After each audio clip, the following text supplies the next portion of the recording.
Hello guys, welcome back to my YouTube channel.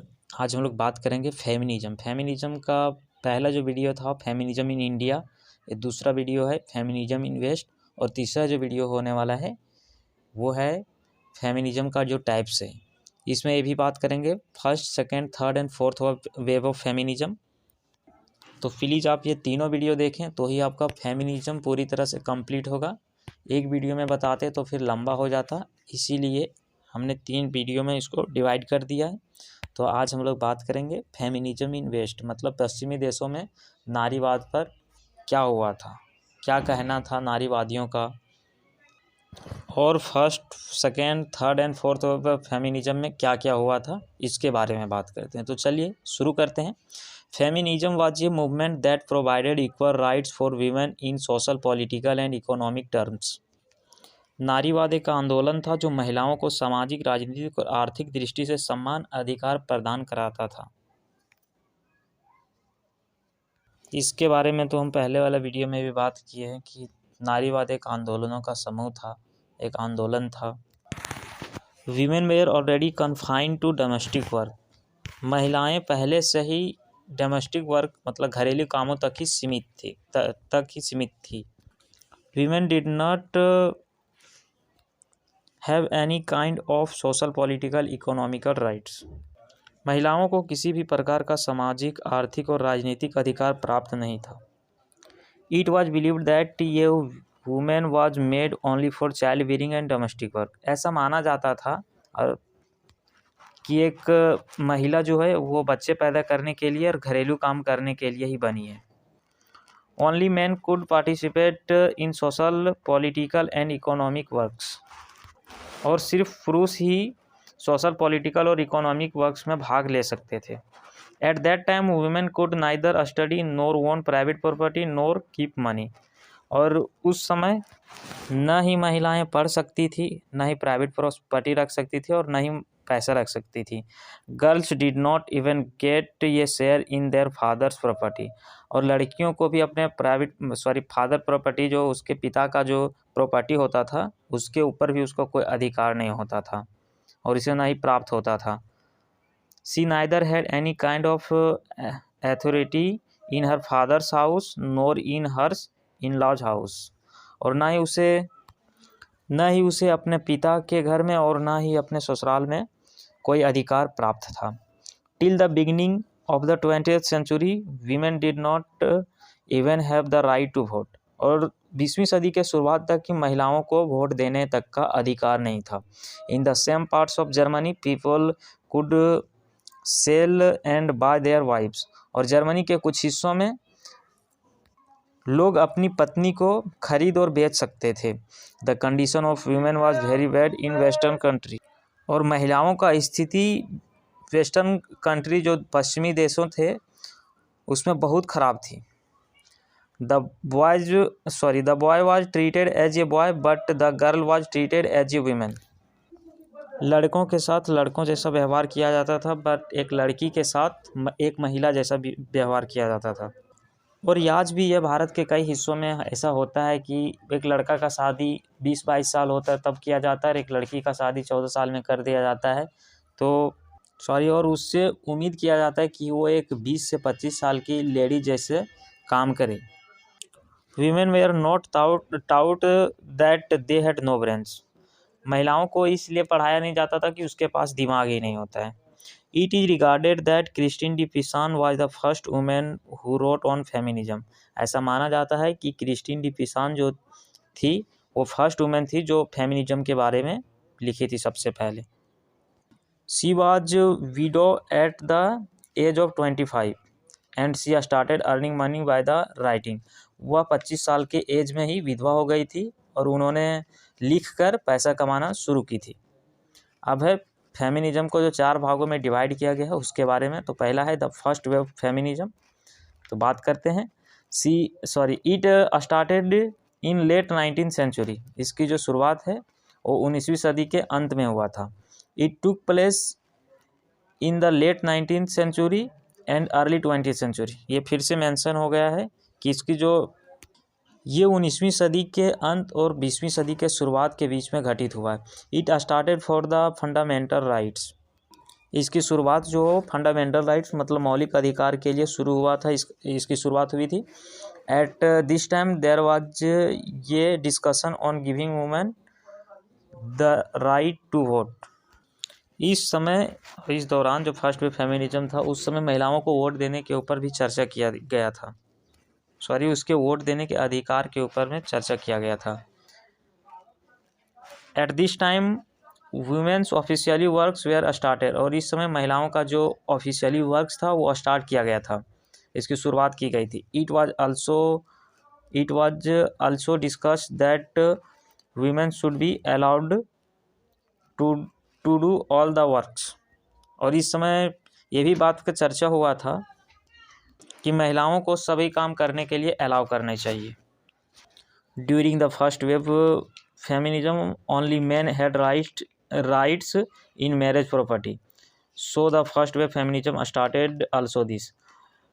पहले जो web था फेमिनिज्म का उस समय तक मैरिज प्रॉपर्टी, जो शादी का जो भी प्रॉपर्टी होता था उसमें सिर्फ पुरुषों का हक होता था, महिलाओं का कोई हक नहीं होता था, और इसी कारण से भी पहला वेव जो फेमिनिज्म का था वो शुरुआत हुई थी।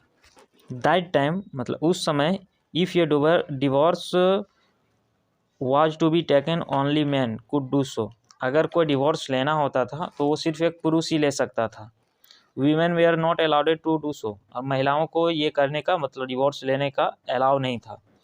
इफ़ ये वीमेन गेट्स ये फर्स्ट डिवोर्स, यदि एक महिला ज़बरदस्ती डिवोर्स लेती है थी एंड हैज ये चाइल्ड, और उसका कोई बच्चा होता था, then she had no rights over the child, तो उस बच्चे के ऊपर उसका कोई अधिकार नहीं होता था, मतलब उस लेडीज़ का कोई अधिकार नहीं होता था। For this reason first wave feminism came, और इन सब कारणों से फर्स्ट वेव फेमिनिज्म आया था। अब आप सोच सकते हैं कि कितना गलत होता था उस समय महिलाओं के ऊपर। वो 9 महीने अपने कोख में पालती थी, अपने पेट में बच्चे को पालती थी, रखती थी, और उसके बाद अगर वो डिवोर्स लेती थी तो उस बच्चे के ऊपर उसका कोई अधिकार नहीं होता था।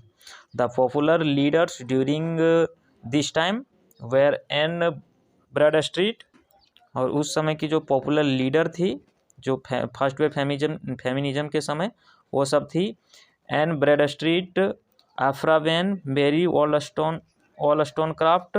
मेरी Wollstonecraft is called the grandmother of British feminism. Mary Wollstonecraft जो थी उसे ब्रिटिश फेमिनिज्म का ग्रैंड मदर कहा जाता है। The most popular works during the first wave feminism, first wave feminism के समय जो मोस्ट पॉपुलर वर्क्स थे उनमें से थे ये vindication of the rights of women, thinking about women, the female eunuch, ETC। अब है द सेकेंड वेव फेमिनिज्म, जो दूसरा वेव फेमिनिज्म का था वो इसका टाइम पीरियड था 1960 के दशक से 1970 के दशक तक। There was a demand for liberation in second wave feminism. Second wave feminism में लिबरेशन की मांग की गई थी, मतलब आज़ादी की मांग की गई थी, रिहाई की मांग की गई थी। This wave is also known as gynocriticism, और इस वेव को गाइनोक्रिटिसिज्म के नाम से भी जाना जाता है। इट वाज सेड दैट ये women can give birth to a child as per as wish, and if she does not want then she will not. इसमें ये कहा गया था कि अगर एक वुमेन अगर वो बच्चा पैदा करना चाहती है तो वो अपनी मर्जी से करेगी, अगर वो नहीं चाहती है तो वो ऐसा नहीं कर सकती है, और उसके ऊपर कोई दबाव भी नहीं बना सकता है।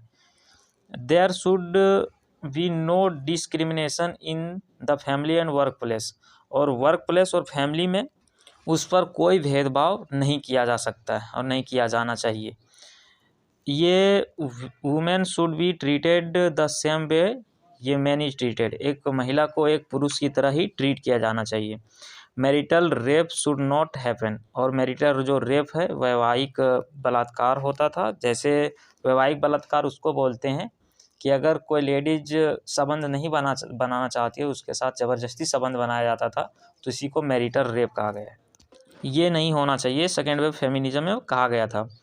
This movement was against domestic violence but it was criticize a lot, और ये जो मूवमेंट था, ये आंदोलन जो था वो डोमेस्टिक वायलेंस के खिलाफ था, बट इसके बहुत आलोचना हुई, क्योंकि डोमेस्टिक वायलेंस तो पति पत्नी के बीच होते रहता है, जहाँ प्यार है वहाँ तो झगड़ा होगा और नोक झोंक तो होते रहती है। तो इसी वजह से इसका बहुत आलोचना हुआ। It is consider to be have originate from the work a literature of their own of an American writer Elaine Showalter. ऐसा माना जाता है कि इसकी जो शुरुआत थी सेकेंड वेव फेमिनिज्म का, उसका शुरुआत एक वर्क के साथ हुआ था, जो वर्क का नाम था ये literature of their own of own, इतना ही तक था, ये लिटरेचर ऑफ देयर ओन, जिसको एक अमेरिकन राइटर एलिन शोवाल्टर ने लिखी थी। The other feminist writer was Carol Hanisch who wrote the personal of political. और जो अदर राइटर फेमिनिस्ट राइटर थी इस समय की सेकेंड वेव फेमिनिज्म के दौरान, वो थी कैरोल हेनिक, जो लिखी थी द पर्सनल ऑफ पॉलिटिकल। अब है तीसरा वेव ऑफ फेमिनिज्म, जो फेमिनिज्म का तीसरा वेव था, द थर्ड वेव फेमिनिज्म, जो 1990 से 2008 के बीच में घटित हुआ था। This wave was on individualism and diversity. जो पहला और जो दूसरा वेव था ना, वो सिर्फ नारी के बारे में, मतलब एक महिला के बारे में बात करता था, लेकिन ये है वो इंडिविजुअल सभी लोगों के लिए बात करता था, वो एक पुरुष हो या महिला हो जिसे सताया गया था उस समय। The credit for the beginning of the wave is given to the American feminist writer Rebecca Walker. इस जो वेव थी उसकी शुरुआत का श्रेय जो है अमेरिकी नारीवादी लेखिका रेबिका वॉकर को दिया जाता है। She wrote an article becoming the third wave, जिसने एक आर्टिकल लिखी थी becoming the third wave. It was against of value face colour and black women also participate in it. और ये जो वेव था वो फेस वैल्यू के, मतलब जो चेहरे का रंग है उसके खिलाफ था। And black women also participate in it, और जो काली महिलाएं थी, मतलब सॉरी, जिसका फेस कलर काला था, उन सब महिलाओं ने इसमें भाग लिया था, क्योंकि जो रेबिका वॉकर थी ना वो एक ब्लैक वुमेन ही थी। The most popular feminist writer in the third wave feminism are Amy Richards, Jacqueline rose.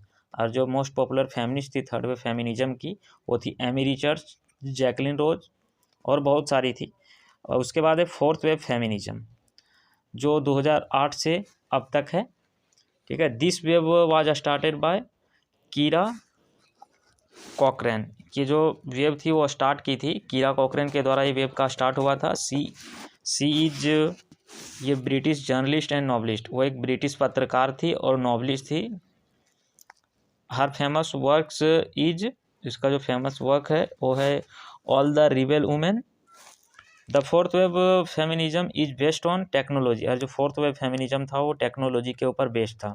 It focuses on psychology, और इसमें जो है साइकोलॉजी के ऊपर फोकस किया गया है। इट बिगेन विथ, ये focus on sexual harassment, body shaming and rape culture among other issues. इसकी शुरुआत है अन्य मुद्दों के साथ साथ यौन उत्पीड़न, शारीरिक जो शेमिंग होती है, बॉडी शेमिंग और बलात्कार, उस पर केंद्रित करने के लिए हुई थी। यानी कि इसमें फोकस किया गया था सेक्सुअल हरासमेंट नहीं होना चाहिए, बॉडी शेमिंग नहीं होना चाहिए, और जो रेप का एक कल्चर चल गया था वो नहीं होना चाहिए। ये key component was the use of social media to highlight the address these concerns. यानी इसको दिखाने के लिए, इसको उजागर करने के लिए सोशल मीडिया का सहारा लिया गया था, और सोशल मीडिया एक प्रमुख घटक था।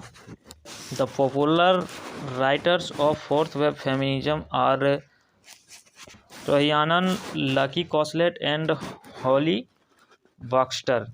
दे both wrote the Vagenda in 2014। ये दोनों ने 2014 में द वेजेंडा एक वर्क लिखा था, दोनों ने मिलकर। The most popular feminist writer in the world are. अगर आप नोट्स को लंबा करना चाहते हैं तो कुछ फेमिनिस्ट राइटर जो थे उसके बारे में मेंशन किया हुआ, तो आप इसके बारे में लिख के आप नोट्स को लंबा कर सकते हैं, जिसमें थी Mary Wollstonecraft, Virginia Woolf, Jane Austen, Audre Lorde, Alice Walker, Sylvia Plath, Simone de Beauvoir, bell hooks, Toni Morrison, Roxane Gay, Kate Bornstein, George Eliot, Charlotte Perkins Gilman, George Sand, Robin Morgan, Charlotte Bronte, etc.